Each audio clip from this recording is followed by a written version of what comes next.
ఈ straight of Hormuz Iran సరిహద్దుల గుండా ప్రపంచ దేశాలకి 20% ఆయిల్ వెళ్తుంది.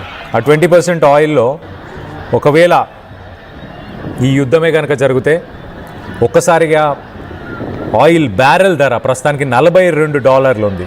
అది కాస్త $150 చేరుకునే అవకాశం ఉంటుంది. గ్లోబల్ రిసెషన్, ఆర్థిక మాంద్యం అనేది ప్రపంచం మొత్తాన్ని ఎఫెక్ట్ చేసే అవకాశం ఉంటుంది.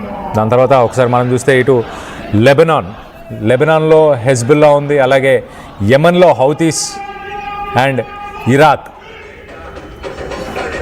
ఇవన్నీ కూడా ఒక యుద్ధానికి, ఒక మూడో ప్రపంచ యుద్ధానికి మొదలయ్యే అవకాశం ఉంటుంది. మూడో ప్రపంచ యుద్ధం మొదలయ్యే అవకాశం ఉంటుంది. సో ఒకసారి మనం చూస్తే కనుక రష్యా ఇప్పుడు ఇరాన్కి S-400 మిసైల్ సిస్టమ్స్ని, అలాగే సుకోయ్ 35 ఫైటర్ జెట్స్ని కూడా ఇచ్చి అమెరికన్ ఫోర్సెస్ని ఎదుర్కోవడానికి హెల్ప్ చేసే అవకాశం ఉంటుంది. సో మొత్తం మీద ప్రపంచ దేశాలకి ప్రస్తుతానికి ఉత్కంఠమైతే నెలకొని ఉంది ఏం జరగబోతుందని. ఆర్థిక మాంద్యాన్ని 2026లో ఎదుర్కొనే అవకాశం ఉందా లేదా అన్న దానిపై చర్చ నడుస్తుంది. దీనికి సంబంధించి ఒకసారి ఇరాన్లో ఎలాంటి పరిస్థితులు నెలకొన్నాయో ఒకసారి చూసే ప్రయత్నం చేద్దాం.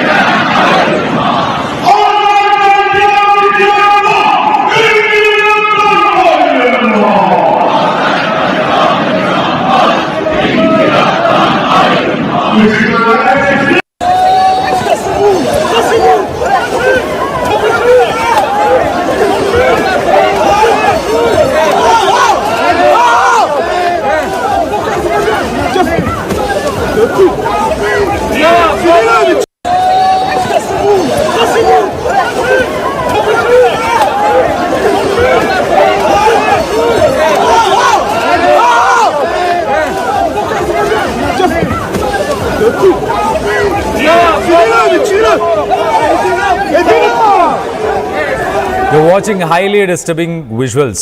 Viewers discretion is highly advised. మనం అక్కడ ప్రొటెస్ట్లను చూడొచ్చు. ప్రొటెస్ట్ చేయడానికి వచ్చిన నిరసనకారులని అక్కడున్న పోలీసులు వాళ్ళని అతి దారుణంగా, అతి కిరాతకంగా కొడుతున్నారు. సో అలాంటి సిచ్యువేషన్, 2000 మంది చనిపోయారంటే అర్థం చేసుకోవచ్చు ఎలాంటి సిచ్యువేషన్ ఉందో. ఇటు దేశం మొత్తం, ఇటు ఇరాన్ దేశం మొత్తం కూడా ప్రస్తుతానికి ఈ ప్రొటెస్టుల్లో పాల్గొంటున్నారు. మాకు ఈ ఖమేనీ వద్దు, ఈ డిక్టేటర్షిప్ వద్దు, ఈ ప్రభుత్వం వద్దు, మాకు ఒక డెమోక్రటిక్ గవర్నెన్స్ కావాలి అంటూ వాళ్ళైతే స్వేచ్ఛ కోసం ఫైట్ చేస్తున్నారు. ఖచ్చితంగా ఇటు రియాల్ 90% పడిపోవడమే ముఖ్య కారణంగా మనం గమనించవచ్చు.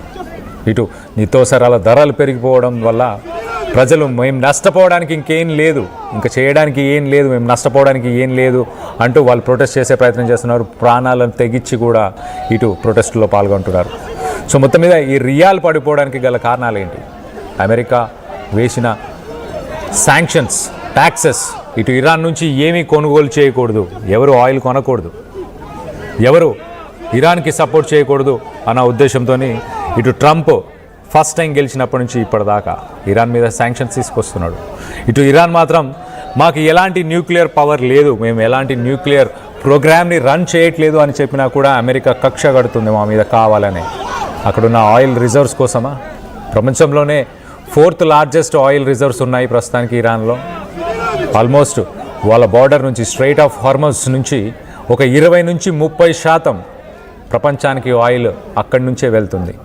దాన్ని కూడా ఇరానే కంట్రోల్ చేస్తూ ఉంటుంది. అమెరికా తెచ్చిన ఆంక్షలు, అమెరికా ఎప్పుడు ఆంక్షలు తెచ్చినా ఆ బార్డర్ని క్లోజ్ చేస్తా అని చెప్పి ఇరాన్ ప్రయత్నిస్తుంటుంది. సో మొత్తం మీద ఈ వార్లోకి ప్రస్తుతానికి రష్యా ఎంటర్ అవుతుంది. ఎందుకు అని అంటే రష్యాకి ఇరాన్ చాలా ఇంపార్టెంట్. ఇప్పుడు యుక్రెయిన్ వార్ కావచ్చు, మిగతా వార్స్కి కానీ, డిఫెన్స్ పరంగా కానీ వీళ్ళిద్దరు మంచి స్ట్రాటజీస్, మంచి అలైస్, మంచి మిత్ర దేశాలు. ఇటు షహీద్ డ్రోన్స్, ఇటు యుక్రెయిన్లో వాడుతున్న షహీద్ డ్రోన్స్, ఆ డ్రోన్స్ వల్లే ఇప్పుడు రష్యా ముందంజలో ఉంది యుక్రెయిన్ వార్లో అని చెప్పొచ్చు.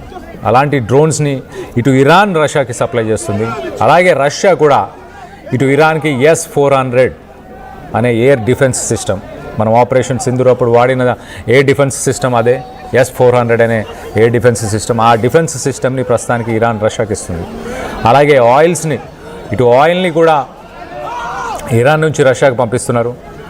రష్యాలోని రిఫైనరీస్ వాటిని ప్యూరిఫై చేసి ప్రపంచ దేశాలకు అమ్మే ప్రయత్నం చేస్తున్నారు. సో ఆంక్షలు ఇటు రష్యా మీద అలాగే ఇటు ఇరాన్ రెండు దేశాల మీద కూడా ఉన్నాయి.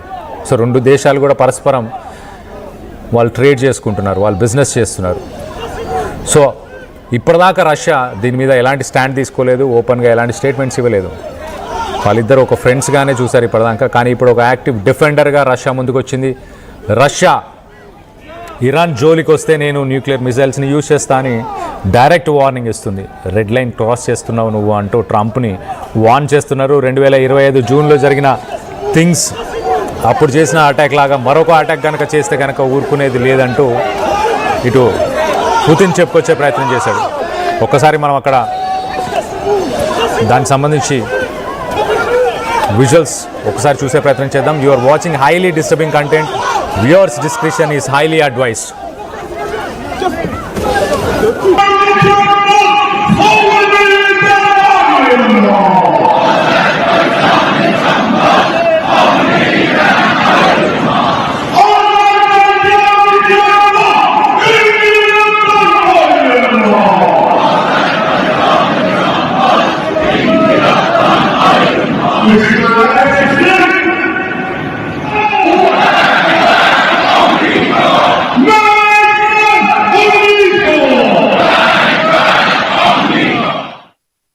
Iranian patriots keep protesting, take over your institutions if possible, and save the name of the killers and the abusers that are abusing you. You're being very badly abused.